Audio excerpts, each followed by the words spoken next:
Vous êtes sûrement déjà tombé sur la trend, j'ai pris un café avec la petite moi et etc. Et aujourd'hui j'ai décidé de le remixer un peu à ma sauce parce que déjà de 1 j'ai un peu oublié la trend consiste en quoi.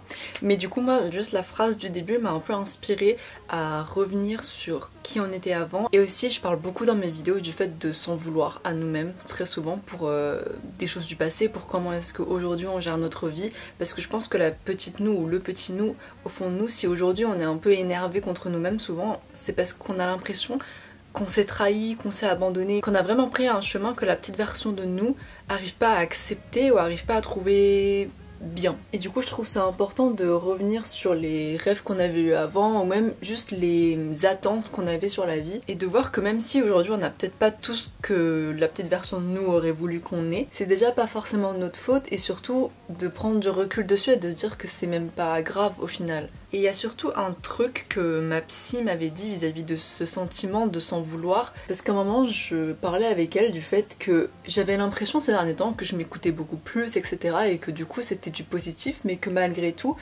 s'écouter c'est compliqué parce que il y a eu des moments où je savais pas vraiment ce que je voulais faire. Par exemple je me disais bah là tu te sens pas bien vis-à-vis d'un truc, tu te sens stressée. Bah j'essaye de m'écouter et de me dire bah vas-y qu'est-ce que tu veux faire plutôt pour te sentir bien, qu'est-ce que je peux faire pour toi, en gros c'est vraiment la question que je me posais à moi-même, sauf que MDR, zéro réponse. Littéralement dans mon corps, alors que je me suis dit bah là je suis prête à m'écouter, hein. Je suis vraiment prête à faire des pas vers moi, je suis prête à vraiment être dans le mood self-care etc. Et pourtant j'étais en mode bah tu veux faire quoi? Tu veux qu'on aille faire une marche? Tu veux qu'on fasse une séance de sport? Tu veux qu'on tourne une vidéo YouTube? Tu veux qu'on fasse une sieste? Tu veux quoi? Et il y a moyen que vous ayez vécu ce truc là aussi de vous essayez de vous écouter mais il n'y a aucune réponse. Et ma psy m'a dit une phrase qui m'a chamboulée dans ma tête parce que vraiment je me suis dit bah ouais en fait ça remet tellement tout en question. Elle m'a dit que c'était comme si la petite moi me boudait. Genre littéralement je me fais la gueule et quand elle m'a dit ça je me suis dit ouais.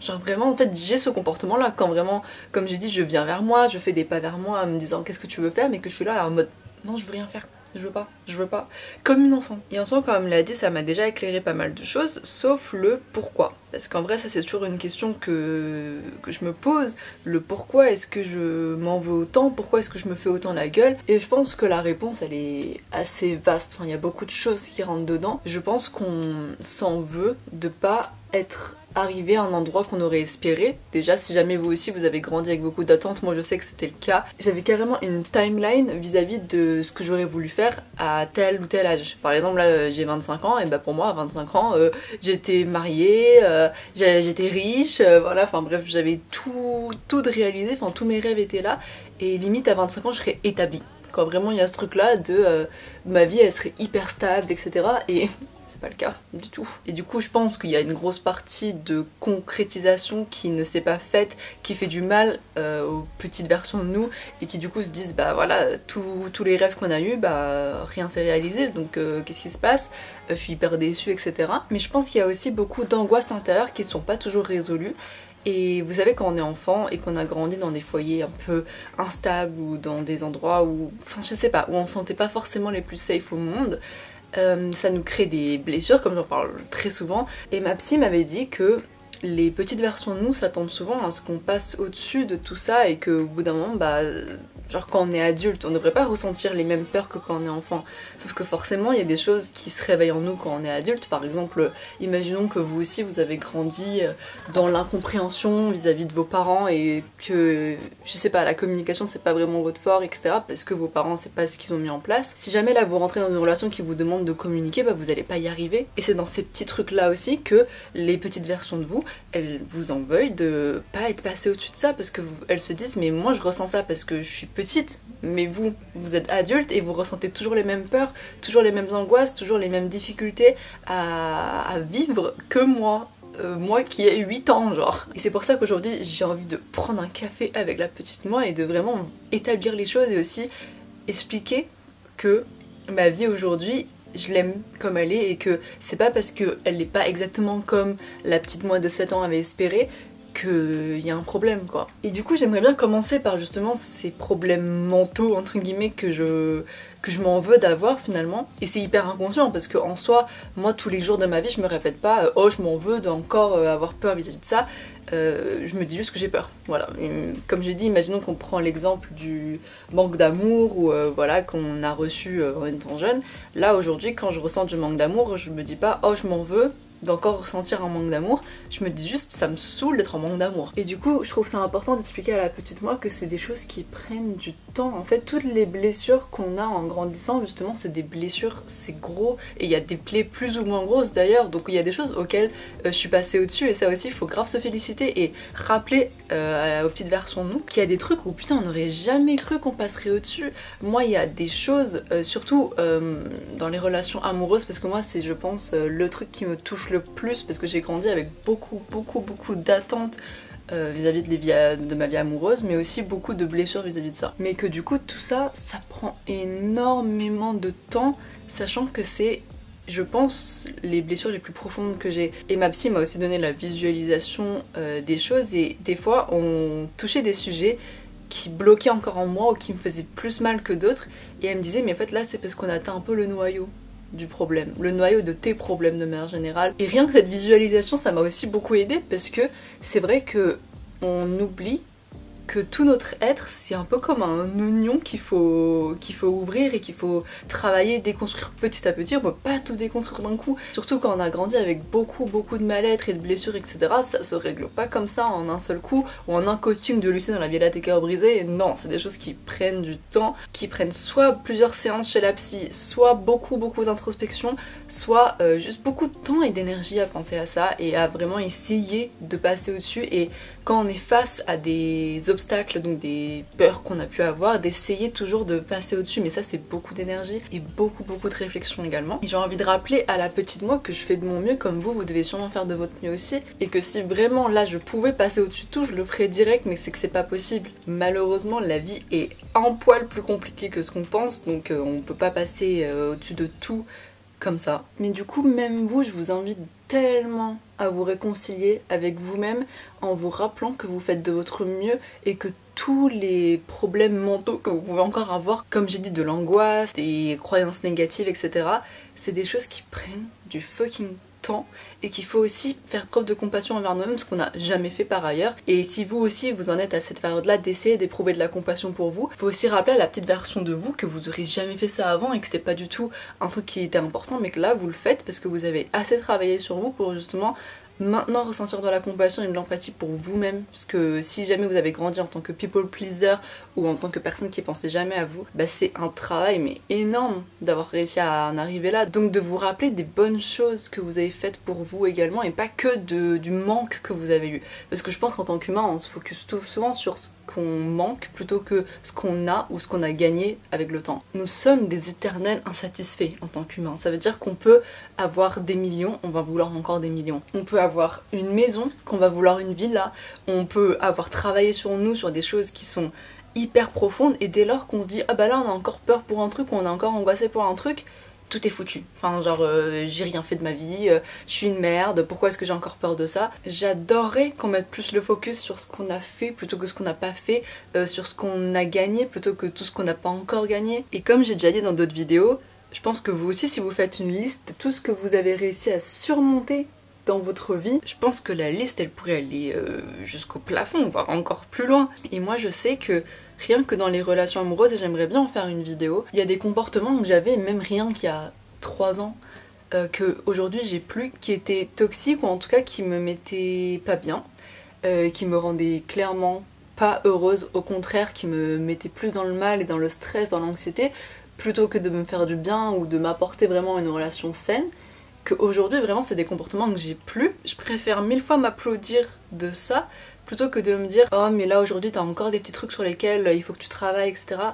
C'est pas grave si j'ai encore des trucs sur lesquels il faut que je travaille, j'ai que 25 ans finalement et même si à 35 ans il y a encore des trucs sur lesquels je dois travailler, bah je travaillerai dessus mais c'est petit à petit. Dans la vie c'est tout et petit à petit, step by step. Et faut se rendre compte à quel point s'en vouloir continuellement c'est ça qui nous enfonce encore plus. Après c'est une réaction normale en soi. Et je veux pas qu'on s'en veuille encore plus de s'en vouloir, vous voyez ce que je veux dire, sinon c'est un cercle vicieux.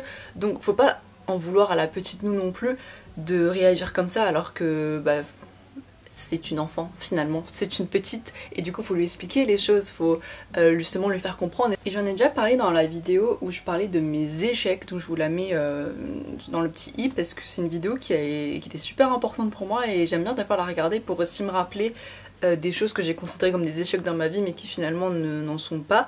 Et dans cette vidéo j'ai aussi parlé de l'échec de ma vie amoureuse.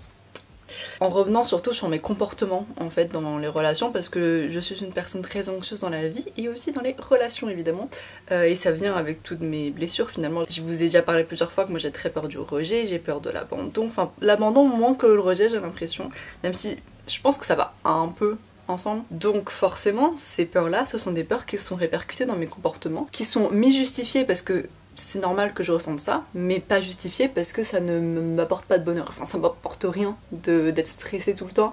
Et c'est juste des réactions à des blessures que j'ai vécues plus jeune, mais qui ne sont pas bonnes pour moi aujourd'hui. Et je suis très fière de dire qu'il y a des comportements que j'avais avant qui se basaient beaucoup sur ces peurs-là, qu'aujourd'hui je n'ai plus, ou beaucoup moins, et qu'aujourd'hui accepter l'amour sain, c'est un truc qui me paraît plus logique qu'avant. Avant, je pense qu'il y a une partie de moi qui n'arrivait pas à se dire que déjà on pourrait m'aimer et surtout qu'un amour sain, ça me plairait bien parce que j'ai totalement, mais totalement fait partie des gens et ça je me rendais vraiment pas compte sur le moment, ça qui est fou, alors que j'ai l'impression d'être une personne assez aware et assez juste consciente en fait de moi, sachant que je fais des milliards d'introspections et tout, mais il y a toujours des choses qui nous échappent et c'est totalement normal, nous sommes humains. Et je pensais vraiment pas être ce genre de personne, mais finalement j'étais une personne assez attirée par le chaos dans les relations, en tout cas le fait que ce soit, vous savez, très passionnel, très waouh, obsessionnel, etc. Et moi je trouvais ça normal. Moi je me disais bah c'est ça une relation amoureuse, c'est ça l'amour finalement,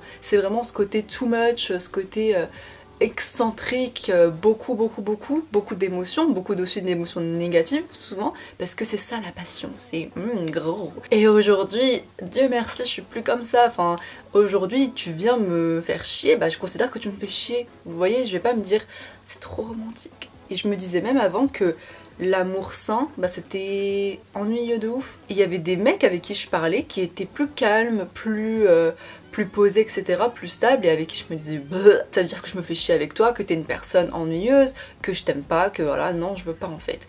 Et à force d'avoir côtoyé des gens comme ça qui m'apportaient finalement plus de stabilité et de bien-être, bah je me suis dit bah en fait je suis juste bien, je suis safe pour la première fois en fait. Et avant mais je le ressentais pas. Et je me disais mais en fait j'avais juste confondu le fait d'être safe avec l'ennui. Et ça je pense que vous êtes beaucoup aussi à être comme ça parce que c'est un symptôme très courant du fait de grandir un peu dans l'instabilité, c'est qu'on considère que c'est ça l'amour aussi, que c'est normal, surtout quand on a eu des parents qui étaient un peu instables, et ben on se dit que vu qu'ils doivent nous aimer comme ça, et ben c'est comme ça la vie quoi. On va être aimé par un partenaire de cette manière et c'est ça qu'on va considérer comme de l'amour et pas le contraire. Et aussi il faut pas s'en vouloir des fois de retomber un peu dans les mêmes pièges dans lesquels on était tombé avant. Parce qu'aujourd'hui il y a des fois où honnêtement oui je recommence à avoir un comportement de meuf anxieuse en relation, des fois un peu toxique ou juste stressée, où j'ai beaucoup besoin d'être rassurée par les gens autour de moi et c'est normal, mais d'un côté j'ai pas envie de me reposer toute ma vie sur ça, j'ai pas envie que juste toute ma vie je m'habitue à être rassurée et que c'est que quand les personnes me rassurent que je suis bien. J'ai envie d'apprendre à être bien toute seule et d'apprendre à me gérer d'abord toute seule, à gérer mes émotions et de pas que compter sur les autres parce que sinon c'est là qu'on tombe en full dépendance affective et j'ai pas envie de ça. J'ai vu à quel point ça m'a mis dans le mal quand je l'étais, donc non, stop. Mais parfois ça m'arrive de retomber dedans et au lieu de m'en vouloir, j'essaie de me dire bah, que c'est normal, enfin c'est des choses, comme j'ai dit, qui prennent du temps et même quand on pense être passé au-dessus, ça peut revenir parce que c'est des blessures, vous voyez ce que je veux dire? Des fois elles peuvent recommencer à saigner ou se réouvrir un petit peu, il y a juste à remettre un pansement dessus, à retravailler dessus un peu et au bout d'un moment ça va juste de moins en moins revenir, ça va être de moins en moins présent, c'est que limite on le remarque plus et dans tous les cas on apprend à le gérer de mieux en mieux. Plus ça revient, plus on apprend à bien le gérer. Donc c'est que ça va. Et ça veut pas dire que vous n'êtes pas sur le bon chemin si des fois vous ressentez ce que vous avez déjà ressenti avant qui pour vous était chiant. Et là aussi, il faut répéter la petite version de nous que même si ça revient, ça veut pas dire qu'on retourne à l'état de nous qui avons 7 ans et qui avons du mal et qui avons peur. On ne retourne pas là-dedans, c'est juste que c'est la vie. il faut expliquer à un enfant qu'il y a des choses qu'il faut accepter et que pas tout sera parfait aussi. Et je pense que moi j'ai grandi en étant un peu idéaliste, en me disant juste qu'un jour je serai heureuse, voilà. Et que il y aura un jour où toutes les peurs que j'avais quand j'étais petite, je les aurai plus. Que vraiment ça sera finito, on n'en parlera plus jamais, etc. Et en grandissant, on se prend un peu un mur parce qu'on se rend compte que c'est pas comme ça que ça se passe. On se rend compte qu'il y a des peurs qu'on avait, qu'on a toujours, et qui partent pas tout de suite, et qui même quand elles partent, elles reviennent, etc. Et on n'accepte pas, en fait. Et je sais que je parle souvent dans mes vidéos d'acceptation parce que je trouve que c'est le principe le plus important que même moi j'ai du mal à appliquer dans ma vie, ça se voit, mais qui est celui qui est le plus libérateur en même temps. Parce que c'est quand on commence à accepter les choses qu'on vit avec plus de légèreté et qu'on n'est pas autant dans l'anxiété tout le temps et dans la peur. Et du coup là, quand je vais prendre un café avec la petite moi, et d'ailleurs je prends pas un café, je prends un matcha parce que je suis un cliché de meuf parisienne qui boit des matchas. Donc quand je prends un matcha à fucking 7 balles au lait d'avoine avec la petite moi, je lui apprends aussi à accepter. Je lui explique que la vie, elle n'est pas faite pour être parfaite et qu'elle le sera pas quand j'aurai 25 ans et que c'est pas en grandissant que toutes les peurs partent. Et j'ai pas envie de lui faire peur en mode genre toute ta vie va être de la merde. C'est un peu pour limiter les attentes et de juste dire faut apprendre à accepter les choses dans la vie. Je pense que c'est une bonne leçon à donner à tout le monde, ce truc là de voir que la vie sera jamais parfaite et que du coup ça fait que même quand on passe par des passes qui sont un peu négatives ou chiantes, c'est pas la fin du monde. Ça nous apprend à tout simplement prendre du recul sur les choses à chaque fois et de pas juste péter un câble dès qu'il y a un problème dans la vie. Je sais que moi j'ai beaucoup été comme ça dans ma vie, où vraiment il y avait un truc négatif, oh mon dieu c'est la fin du monde, qu'est-ce qui se passe, moi ma vie elle était censée être parfaite, elle était censée être géniale, je paniquais vite. Et là j'ai envie d'apprendre à la petite moi, donc à moi aussi d'aujourd'hui, à voir que la vie sera jamais parfaite et que du coup faut savoir aussi naviguer sur les vagues, et même les vagues qui sont des fois torrentielles et qui sont dures à passer, on apprend à naviguer dessus. Et aussi, outre tout ce qui est mental, donc toutes les peurs mentales qu'on a et qu'on se dit pourquoi est-ce qu'on a encore ça en grandissant, il y a aussi tous les rêves qu'on a pseudo abandonnés ou qui se sont juste pas réalisés. Et je pense que ça aussi ça blesse beaucoup les petites versions de nous, surtout si vous avez grandi comme moi avec beaucoup d'attentes et surtout beaucoup d'ambition. Et je continuerai toujours à dire que pour moi l'ambition c'est l'un de mes qualités principales et je considère vraiment que c'est une qualité, mais ça vient aussi avec des petits trucs chiants comme le fait que ça fait que s'il y a des choses qui se réalisent pas dans notre ambition, ça nous saoule. Genre, honnêtement c'est chiant et on se dit juste bah merde, échec, ou juste je sais pas, on a foiré un truc, on est nul, pourquoi est-ce que ça s'est pas réalisé alors que j'avais cette ambition quoi. Et pareil, je pense que tout ça c'est des choses que je dirais à la petite moi en prenant notre petit matcha, que c'est des choses à accepter, que pas tous les rêves étaient faits pour se réaliser, qu'il y a aussi une question de volonté, des fois juste on perd le désir à force de grandir. Comme quand j'étais petite je voulais devenir styliste, c'était vraiment mon truc, styliste et écrivaine c'est toujours un peu le cas, donc ça je suis contente. Donc faut aussi dire à la petite moi, hey regarde je suis en train de faire ce que tu voulais, donc hey ferme-la. Ça y est, j'en ai marre d'être Montessori. Là des fois j'ai envie de la choper par le col et dire hey arrête de faire la pourri gâtée là. Mais je voulais vraiment devenir styliste et j'avais sincèrement cru que j'allais y arriver, et même autre que styliste j'avais tellement de rêves. Mais quand je dis tellement c'est que j'avais littéralement tous les rêves du monde. Ça veut dire que je voulais être chanteuse, musicienne, actrice, réalisatrice, écrivaine, styliste, prof, grande sportive. Enfin, je voulais tout faire. Normal aussi qu'il y a des rêves qui ont été laissés sur le bas-côté, parce que une vie avec tout ça, burn-out. Hein. Et du coup, même ça, c'est des choses à expliquer à la petite moi, que bah, je peux pas tout faire, et qu'en plus, il y a plein de choses que j'ai essayé, comme la musique, le fait d'être prof, et ça, j'en parlerai dans une autre vidéo où je vous expliquerai vraiment mon parcours, parce que j'ai été prof d'anglais à un moment, et c'est pas que j'ai pas aimé, c'est juste qu'il y a des trucs où je me suis dit, en fait, peut-être que c'est pas pour moi. J'ai adoré de l'expérience, mais il y a des choses dedans où je me dis en vrai, est-ce que j'ai envie de faire ça toute ma vie? Je pense pas. Est-ce que c'est vraiment my calling, genre my vibe, mon truc?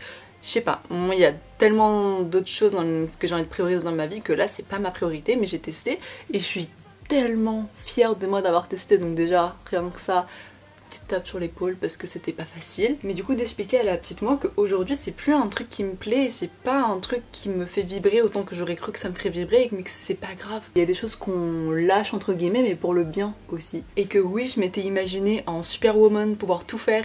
Je m'étais imaginé vraiment là tout ce que j'ai cité tout à l'heure, tout faire avant même d'avoir 17 piges. vraiment, hein, c'était ça mon grand rêve. Watch me avoir 25 ans et juste être en train d'écrire mon roman et d'essayer de réaliser un rêve parmi des milliers que j'avais qui ne sont pas réalisés du tout. Mais j'ai envie de dire, watch me aussi avoir réalisé plein de trucs que j'aurais jamais cru possible. Et comme par exemple, vous savez peut-être si vous me suivez depuis un petit moment, mais j'avais joué dans une pièce de théâtre, ce que j'aurais jamais cru faire parce que honnêtement, même si j'avais des milliers de rêves pour moi, faire du théâtre c'était le truc où je m'étais dit mais ça a l'air trop dur. Ça a l'air impossible limite, et je l'ai fait. Et du coup faut être fier déjà d'un des trucs que même si c'était pas nos rêves on l'a fait et que ça nous a rendu trop heureuses. Et j'ai une compagnie de théâtre en ce moment avec mon amie Audrey qui s'appelle Acte 1 et dans laquelle on a fait notre propre pièce. Enfin c'est quand même un truc de ouf qui a été programmé pendant plusieurs semaines et c'est vraiment des choses énormes que limite dans ma tête je valorisais pas autant parce que comme j'ai dit je me focusais beaucoup sur les manques que j'ai eu, donc le fait que je sois pas styliste, le fait que je sois pas musicienne ni réalisatrice, tout ça c'était des choses qui me disaient bah voilà donc t'as flop quoi, alors qu'à côté mais j'ai fait tellement de choses et que même si j'avais fait moins ça changerait rien à ma valeur parce que je pense que les petites versions de nous elles sont beaucoup ancrées dans la société, dans ce qu'elle nous dit, mais ça c'est des choses à déconstruire. Quand on grandit, on nous dit forcément, inconsciemment, on le dit pas comme ça, mais c'est des choses qu'on nous fait comprendre, qu'on est défini par ce qu'on fait et par notre productivité, ou en tout cas par nos accomplissements dans la vie. Et c'est des choses qui m'avaient marqué, moi franchement dans ma tête pendant longtemps, c'est ce que j'ai cru. Je me disais vraiment que j'étais définie que par ce que je réussissais, et par ce que j'avais réussi à concrétiser dans ma vie. Sauf qu'aujourd'hui, en ayant gagné en maturité, c'est plus ce que je valorise autant. Là, je me dis pas du tout que mon plus grand accomplissement dans la vie, c'est la pièce de théâtre. Alors qu'en soi, techniquement, dans le concret, dans le tangible, c'est le truc le plus ouf que j'ai fait. Et le plus gros qui m'a demandé le plus de moi. Enfin, ça m'a arraché une partie de moi carrément. Enfin, vraiment, c'était une étape tellement grosse de ma vie où oui là je pourrais dire ah bah c'est mon plus grand accomplissement, mais comme j'ai dit déjà dans une de mes vidéos, je vous la mets dans le petit i, aujourd'hui si on me demande c'est quoi mon plus grand investissement, je vais vous dire que c'est d'avoir travaillé sur moi et d'être aujourd'hui presque en paix intérieure, ou en tout cas le fait de prioriser ma paix intérieure tout simplement, et le fait d'avoir appris à m'aimer surtout, je trouve ça tellement énorme et je le valorise mais 10 000 fois plus que mes accomplissements tangibles. Et c'est aussi du coup expliquer à la petite nous qu'on a aussi changé de mentalité en grandissant et qu'il faut pas s'en vouloir pour ça. C'est des changements qui ont été tellement bénéfiques et je pense qu'au fond de nous on s'en veut parce que on a l'impression que notre changement il a été plutôt négatif parce que justement si on se repose trop sur la société, le fait de prioriser sa santé mentale et tout, c'est pas le truc le mieux vu. C'est pas ce qui est le plus cool, le plus stylé, niveau ego aussi, c'est vraiment pas le truc qu'on valorise chez quelqu'un quoi. Du coup forcément au fond, c'est facile de se dire que le changement qu'on a opéré chez nous, donc le fait qu'on ait déconstruit des choses, ça nous a pas apporté du mieux parce que bah on n'est pas aussi productif qu'on aurait voulu être, on n'est pas aussi successful qu'on aurait voulu l'être aussi. Si jamais on considère que le succès c'est du coup tous les accomplissements concrets, si on en a pas autant, bah forcément on va se dire bah du coup voilà t'as déconstruit un truc dans ta tête mais ça t'a limite fait régresser. Vous voyez ce que je veux dire? Ça nous a pas level up comme on aurait voulu. Sauf que comme j'ai dit là, ce que je voudrais expliquer à la petite moi, c'est que j'ai évolué de la manière que moi j'ai estimé bonne pour moi et safe pour moi aussi. Et safe pour elle d'une certaine manière. Parce que je sais pas si vous êtes déjà tombé sur ces vidéos, moi elles me touchent toujours à chaque fois. Qui disent qu'on est devenu la personne qui nous aurait protégé, ou en tout cas la personne qu'on aurait aimé avoir autour de nous en grandissant, surtout quand on a grandi du coup comme j'ai dit dans des foyers instables ou dans des foyers juste où on n'était pas compris ou tout simplement on se sentait pas forcément safe. Et bah aujourd'hui je suis sûre que si là j'avais littéralement la petite moi en face de moi, elle serait quand même contente de moi d'une certaine manière. Elle se dirait mais en fait je me sens trop bien autour de toi, t'es tellement gentille, t'es tellement bienveillante, enfin tu me comprends etc. Du coup faut aussi se focus sur ça, se dire que oui la petite nous en veut peut-être d'avoir changé, peut-être de pas avoir exactement tout ce qu'elle aurait voulu avoir, mais elle est aussi un peu débile parce que la meuf qui a pas compris son propre concept. Mais il faut aussi du coup se rendre compte qu'on est en même temps devenu quand même la personne avec qui on se sentirait le mieux si là on avait littéralement la petite version de nous en face de nous. Et je le répète encore et toujours, mais de se rappeler de tout ce qu'on a plutôt que ce qu'on manque. Parce que je pense sincèrement que la petite moi me trouverait super stylée, elle adorerait le fait que je me maquille, elle adorerait mes vêtements aujourd'hui, elle adorerait mon style, elle adorerait mes cheveux. Parce que déjà il y a une époque de ma vie en CM2 là où je m'étais fait une frange horrible. Et tellement je l'aimais pas, je mettais mes cheveux comme ça. Attendez, faut que je trouve le hack là parce que c'était vraiment horrible. Je faisais genre ça, je mettais ma frange et je mettais une petite pince comme ça. Tous les jours, j'allais à l'école avec cette tête. Parce que je n'assumais pas ma frange, en fait je la trouvais horrible, elle était trop moche, en même temps elle était mal faite. Mais du coup j'allais comme ça à l'école, avec une petite pince. Par contre c'était mignon, je m'achetais des petites pinces toutes mimi parce que je me disais faut que la pince elle soit mignonne. Donc je m'achetais une petite pince et je me faisais mon petit truc comme ça. Et je me trouvais moche, honnêtement, enfin bon après j'étais en CM2, est-ce que c'était mon plus grand des problèmes? Non. Mais en tout cas j'aimais pas en fait ma tête. Et là aujourd'hui j'ai trouvé le hack de la frange et ça y est, j'aime trop ma frange, limite c'est la meilleure décision de toute ma vie et je pense que la petite moi elle serait trop contente juste de ça et je pense qu'elle serait aussi fière de moi d'avoir une chaîne YouTube et c'est pas encore une fois parce qu'elle valorise que l'accomplissement des choses concrètes mais c'est parce qu'elle valorise aussi le fait qu'avant elle avait peur. Moi j'avais, enfin c'est pas que j'avais autant peur parce que je sais qu'en grandissant j'ai eu la chance d'être née, ou je sais pas si je suis née avec, mais je pense, avec comme j'ai dit beaucoup d'ambition et du coup beaucoup de détermination. Bélier. Du coup en vrai moi je fonçais et du coup il y a plein de vidéos que j'avais aussi filmées quand j'étais plus jeune parce que justement c'était un peu mon rêve aussi de faire des vidéos YouTube, mais c'est des vidéos que je sais pas, j'avais un mixed feelings quand je les regardais, quand je les montais, quand je les faisais et tout, et je me souviens que j'étais pas du tout à l'aise devant une caméra avant. Je devais littéralement avoir le texte sous mes yeux pour pouvoir faire une vidéo. Et du coup je suis trop fière d'aujourd'hui pouvoir faire juste des vidéos quand là je le sens.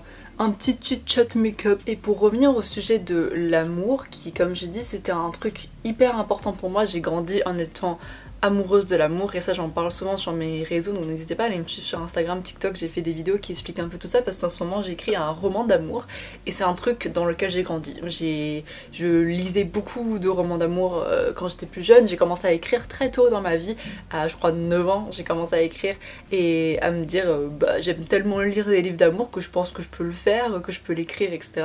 Donc j'ai commencé à écrire et j'adore depuis toujours ce qui est comédie romantique, etc. Donc j'ai vraiment grandi en étant baignée dans l'amour et donc forcément avec tout ça vient beaucoup d'attentes qui reposaient beaucoup sur le fait que je me disais bah d'ici 25 ans comme j'ai dit faudrait que je sois mariée quoi, faudrait que j'ai rencontré l'amour de ma vie, MDR qui lui dit que non et que même j'aurai mon appart parfait avec l'amour de ma vie, etc.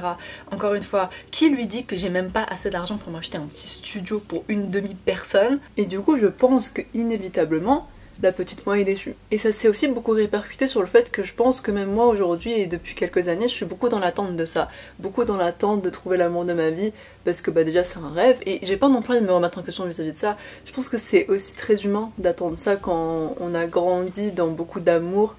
Et quand je dis beaucoup d'amour, c'est pas qu'on m'a donné beaucoup d'amour, c'est beaucoup d'illusions de l'amour, ou en tout cas la visualisation de l'amour. Forcément ça va créer des désirs en nous qui sont totalement normaux. Et puis même dans tous les cas, les humains pour moi sont faits pour vivre en société, on n'est pas fait pour tout le temps être seul, même si je trouve beaucoup de plaisir dans le fait d'être seul.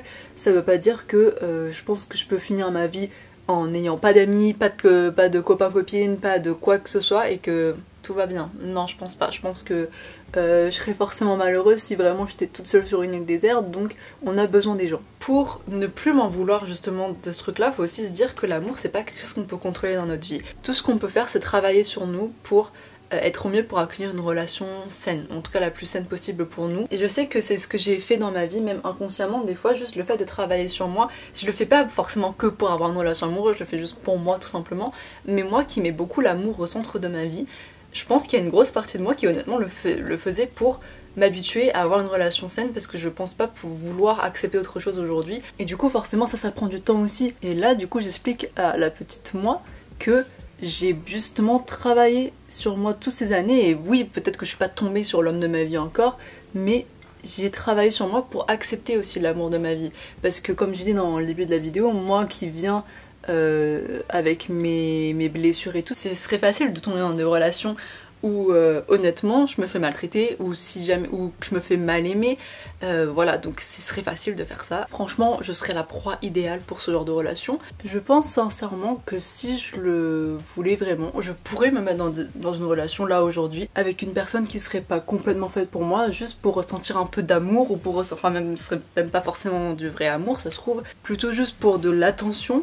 Mais honnêtement c'est pas ce que j'ai envie de faire non plus. Et je pense que le moment de ce rendez-vous avec la petite version de nous, c'est seulement pour nous expliquer les choses pour qu'on s'en veuille plus, parce qu'il y a des explications derrière et qu'on a toujours nous fait en sorte de vivre pour nous, et que même si on est angoissé, bah c'est juste que là on peut pas faire mieux, que si on n'a pas la relation qu'on voulait avoir, c'est juste qu'on peut pas contrôler ça, ou qu'on est en train de travailler dessus différemment. Et du coup, à force de s'expliquer tout ça, je pense qu'on s'en veut moins parce qu'on comprend les choses. On essaie de vraiment se faire à nous-mêmes comprendre qu'on n'a pas fait les décisions que par pure haine, que par pure je sais pas, je réfléchis pas et je suis débile et juste je fais ma vie. C'est qu'il y a des raisons pour les choses, et il y a des raisons qui sont aussi pas toujours de notre faute, voire très souvent pas de notre faute, et que dans tous les cas on fait juste de notre mieux. Et je pense que c'est dans ça qu'on commence à se réconcilier avec nous-mêmes et à moins s'en vouloir de manière générale. Et bah voilà, du coup le café avec moi-même, enfin pardon, le matcha avec moi-même est terminé, et je vous invite vraiment à faire ça aussi avec vous-même et à lister un peu les raisons pour lesquelles vous pensez que vous vous en voulez encore, ou en tout cas que la petite version de vous vous en veut peut-être, et à du coup aussi vous défendre, dans le sens où justement s'il y a un rêve de vous qui a flop et que ça peut vous blesser, honnêtement vous avez le droit, mais d'aussi vous dire la vie fait que des fois il y a des choses qui flopent et ça veut rien dire sur ma valeur ni sur ma capacité à faire les choses, ou juste même si ça veut dire un truc sur votre capacité, ça vous invitera soit à level up sur ça et à travailler dessus parce que les choses ne nous arrivent pas en un claquement de doigts, soit à vous dire bah peut-être qu'en vrai c'est pas un truc qui me dit autant si j'arrive pas à me mettre autant dedans, vous voyez ce que je veux dire. Bon, c'est un peu flou sans exemple, mais globalement soyez de votre côté aussi, essayez de vous écouter et soyez très honnête avec vous-même également. Donc voilà, sur ce, je vais faire ma petite vie et je vous fais des gros bisous et je vous dis à la prochaine vidéo. But she's from Nicaragua, thought she was Persian.